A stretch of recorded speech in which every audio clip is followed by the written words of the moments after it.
Hello and welcome to Resident Evil Deep Dive, the series where I'm experiencing as much Resident Evil content as I can within the month of October. We're doing a bit of an odd one today, Resident Evil GAIDEN on the Game Boy Color. Let's get started.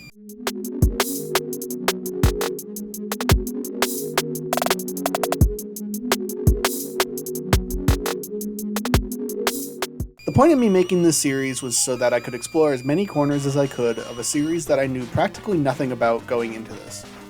And with that, I also wanted to make sure I explored some of the stranger sides of Resident Evil.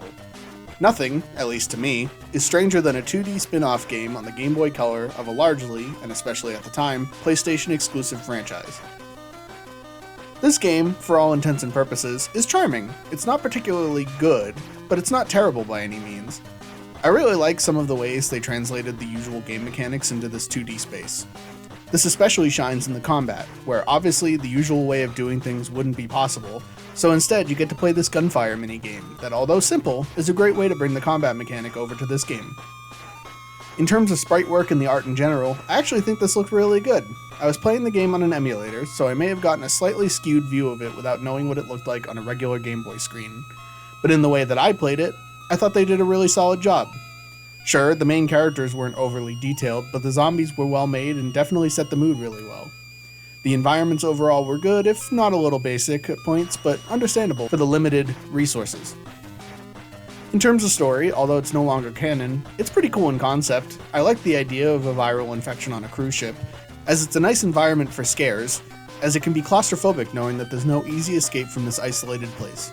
I also liked seeing Barry again, as like I mentioned in the Code Veronica episode, I like that they, especially in this era of the franchise, Capcom did a really good job making it so that we saw what happened to almost all of the main characters after their main game, and in this case, Barry had not shown up since the first game, so it was nice to see him again. The controls of the game are fairly normal. I liked the general combat idea as I mentioned earlier, however I do wish that there was an easy way to get out of combat once it's initiated. There may have been, but in all of the buttons I could push, I could never make it happen. This made it so that when I ran out of ammo, I was kinda screwed. Yes, I could use my knife, but it was so bad at killing them that if they were already close enough to attack me, most of the time I'd die before I could kill them. I will appreciate how lenient the continue system is, especially compared to the other titles in the series. It made it so I knew I could just quickly try something new if I ran out of bullets or accidentally went the wrong way. The one thing I didn't like all that much was the music. I'm usually a huge fan of 8-bit music, but I didn't think this game was trying hard enough.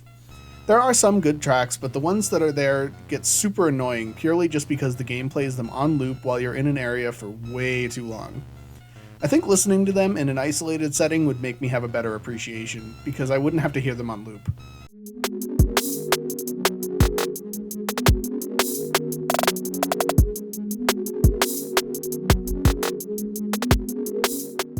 Overall, this is a fun and funky entry in the Resident Evil series. It's relatively short, but I think any longer and it would overstay its welcome, so to me, it's the perfect length.